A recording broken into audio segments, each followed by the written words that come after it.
Hola y bienvenidos a mi canal de YouTube una vez más. Hoy tenemos el caso de las turistas francesas asesinadas en Salta, Argentina. Y sí, ese es el nombre con el cual se conoce esta historia. Sin embargo, las víctimas son Cassandra y Uria. Desde ya perdón por la mala pronunciación de esos nombres, pero simplemente no puedo hacerlo de otra forma. La verdadera pronunciación según Google es esta. Cassandra, Cassandre, Uria. Ouria, Aparte de eso, ahí arriba, en la que está en pantalla, les dejo el resto de mis casos. Acá abajo tienen mis redes sociales por si quieren seguirme en alguna de ellas. Y sin nada más que decir, comencemos.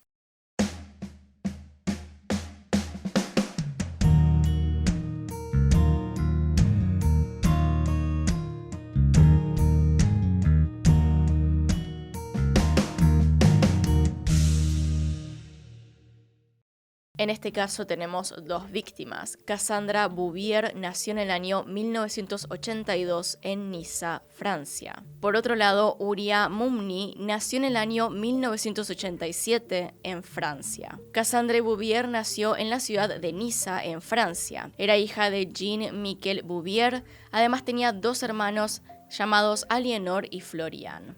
Los padres de Cassandra se divorciaron cuando ella era apenas una niña, y su padre se encargó de criar a los tres por su cuenta, mudándose a los suburbios de París.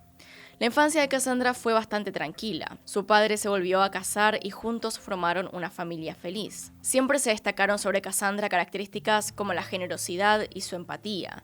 También la describían como una chica muy inteligente. Luego de terminar la secundaria comenzó a estudiar en la Universidad de París, donde luego de varios años se recibió de historiadora. A Cassandra le atraía mucho todo lo relacionado con estudiar el comportamiento de las sociedades a través de distintas épocas. También solía involucrarse en causas sociales y marchas o reclamos por derechos de distintos sectores de la población. Luego de recibirse continuó formándose en el ámbito académico. Así es como terminó en el Instituto de Altos Estudios sobre América Latina, un centro de investigación de la Universidad Sorbona Nueva de París. Allí Cassandra comenzó con sus estudios sobre las sociedades latinoamericanas. Es aquí también donde conoce a Uria Mumni, una joven 5 años menor que ella, quien se había recibido hacía poco tiempo de socióloga y también había ingresado en el instituto para seguir formándose.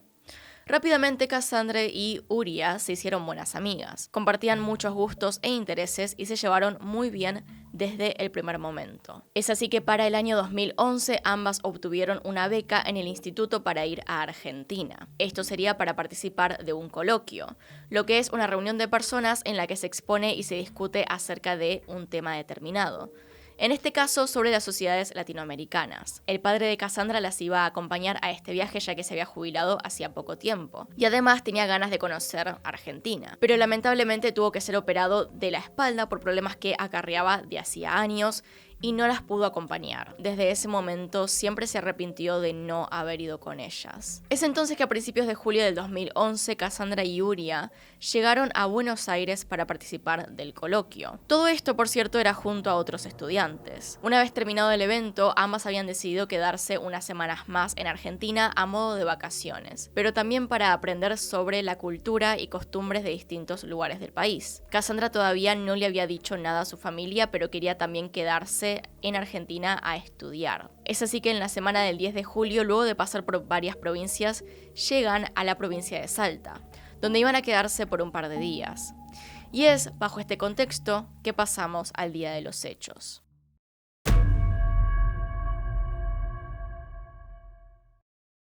En este caso está la versión oficial de los hechos y luego un montón de hipótesis que son más bien la versión quizá real de lo que pasó.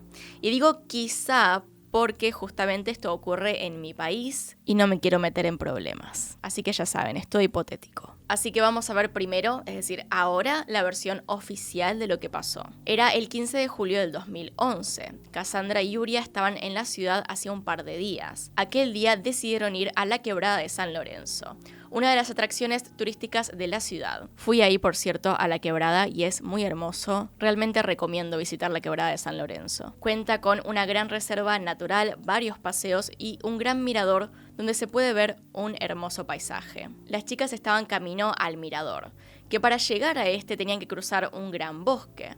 Cuando a la mitad del viaje fueron interceptadas por un grupo de 3 hombres. Según esta versión de los hechos, estos hombres las capturaron, golpearon, robaron y violaron para luego asesinarlas con un arma de fuego.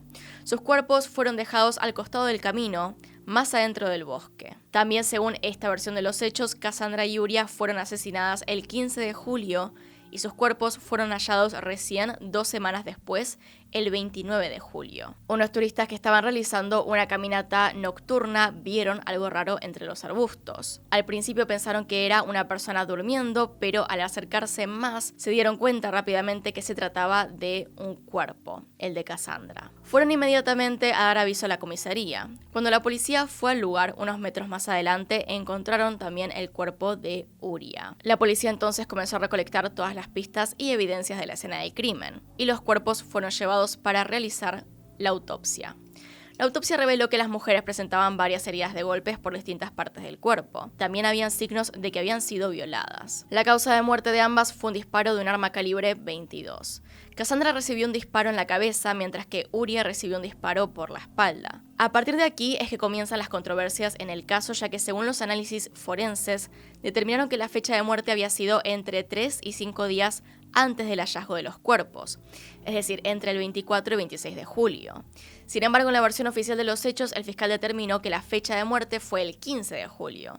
Todo esto basado en que se encontró un ticket en el bolsillo de Cassandra que indicaba que habían comprado la entrada para ir al mirador el 15 de julio. El caso, como era de esperarse, tuvo una gran repercusión en Francia. El padre de Cassandra se enteró de la muerte de su hija mientras desayunaba mirando el noticiero. De los cuerpos se recolectaron varias muestras de ADN de distintas personas. El siguiente paso en la investigación era buscar a potenciales sospechosos.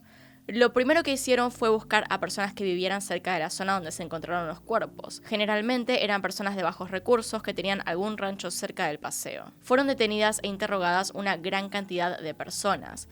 Entre ellas estaba Gustavo Lassi, un hombre de 27 años que era guía turístico. Cuando llenaron su propiedad, encontraron en su poder un rifle calibre 22. El mismo calibre que usaron para matar a las chicas. Lassi de esta manera quedó detenido como el principal sospechoso. Mientras más avanzaban las investigaciones, más evidencias se encontraban que incriminaban a Lassi. Se comprobó que efectivamente su rifle calibre 22 fue el arma homicida. Además, encontraron algunas de las pertenencias de Cassandra en posesión de la novia de Lassi, quien quedó imputada como cómplice. Luego, cuando se hicieron las pruebas del ADN de Lassi con el ADN hallado en los cuerpos, dio coincidencia. Estaba más que claro que esta persona era el autor del crimen, pero todo indicaba que el crimen había sido perpetuado por más de una persona. Es entonces que Lassi decidió confesar su participación, aunque su confesión no era nada creíble. Él dijo que aquel día estaba haciendo el recorrido hacia el mirador y que Cassandra y Uria estaban detrás de él. En un momento las vio forcejear con 2 hombres y fue a ver qué pasaba. Cuando llegó, aseguró que estos 2 hombres las estaban violando y lo obligaron a violarlas también. Luego le pidieron su arma para matarlas, aunque también dijo que él no estuvo en el momento del asesinato. Evidentemente hay varios problemas, como por ejemplo por qué tenía un arma encima, en primer lugar, pero aparte de eso, ¿cómo era posible que si él tenía esta arma, 2 personas lo obligasen a violar a alguien? ¿Con qué arma? Con la suya. Se la pidieron y él se las dio. Entonces, si supuestamente les dejó el arma, ¿por qué después la tenía de vuelta? Si lo habían obligado a hacer cosas terribles. Era evidente que había muchos agujeros e incongruencias en la historia que contó Lassi. Sin embargo, estas 2 supuestas personas que faltaban fueron identificadas como Daniel Villelaxi y Santos Clemente Vera. Lassi los identificó como las 2 personas que cometieron el crimen junto con él. Más allá del testimonio de Lassi, no había ninguna otra prueba contundente que indicara que ellos estuvieron involucrados en el crimen. Pero aún así fueron imputados y llevados a juicio. El juicio se llevó a cabo en el año 2014. Como era de esperarse, Lassi fue hallado culpable como coautor del crimen y sentenciado a prisión perpetua. Las pruebas en su contra eran más que suficientes. Su arma era el arma homicida y había ADN suyo en el cuerpo de las víctimas. Por otro lado, tanto Daniel Lassi como Clemente Vera fueron absueltos, ya que no había suficientes pruebas en su contra para probar su culpabilidad. La mayor prueba que había en contra de uno de ellos era contra Vera.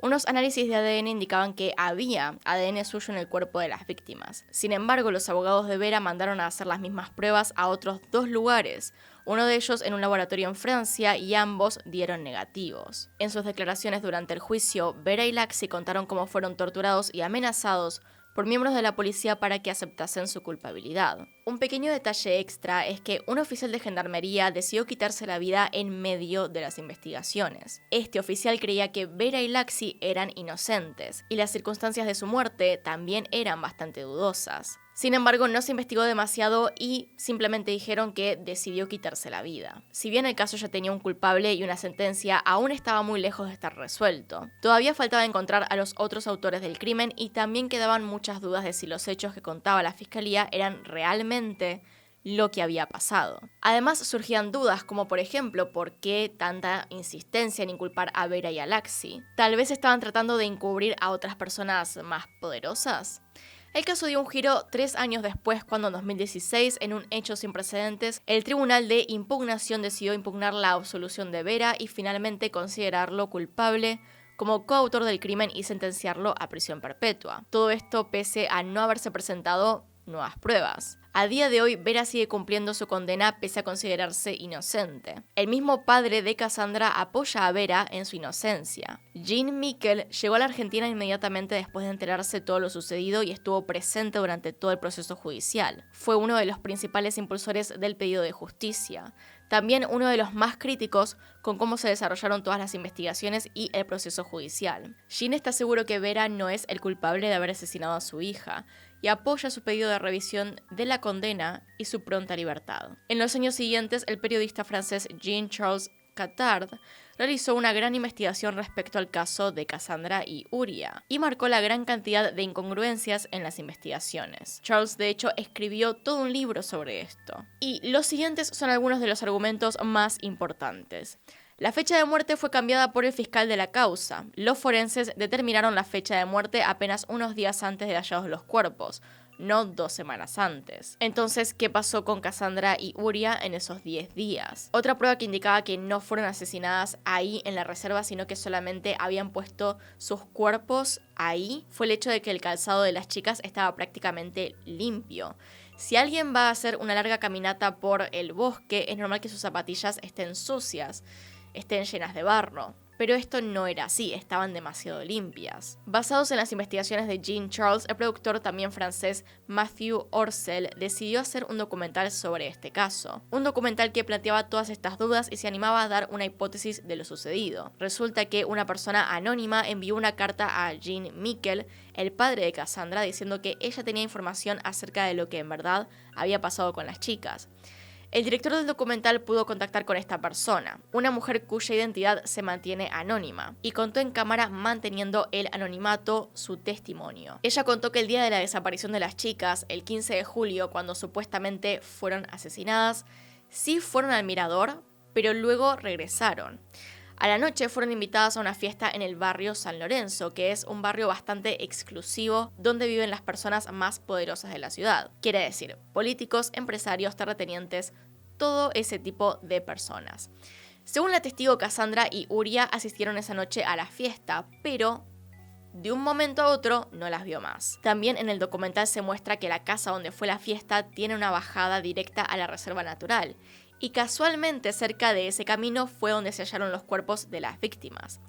La hipótesis que surge a partir de esto es que las francesas asistieron a esa fiesta y alguna de las personas que estaba allí quiso entablar algún tipo de acercamiento con ellas, las cuales se negaron. No aceptando un no como respuesta, esta persona, en complicidad con otras, entre ellas Lassie, forzaron a las chicas a tener relaciones sexuales. Según la fecha de muerte real, es posible que las hayan tenido secuestradas durante más de una semana, hasta que finalmente las mataron y dejaron sus cuerpos en el bosque. Esta persona tendría el poder suficiente para quedar impune y manejar las investigaciones para inculpar a otras personas. Si bien en el documental no nombran a dicha persona, sí dan a entender de que se trata de un político de la ciudad que en ese momento estaba en campaña para ser diputado. Y a ver, podría nombrar a esta persona, ustedes también podrían simplemente googlearla. Porque lo malo es que sigue estando en una posición de poder en un lugar en el cual tengo amigos. Así que básicamente estaría poniendo a gente que no tiene nada que ver con mi trabajo en un posible peligro. Porque, recordemos, son personas que han asesinado a otras, a 2 mujeres, y no han tenido ningún tipo de repercusión. A ver, en realidad no tengo problema con decir nombres y meterme en algo legal. Tengo un problema con el hecho de que estas personas tienen suficiente poder como para salirse con la suya en mi país, ahora mismo. Así que simplemente no puedo, pero de vuelta, su nombre está en Google.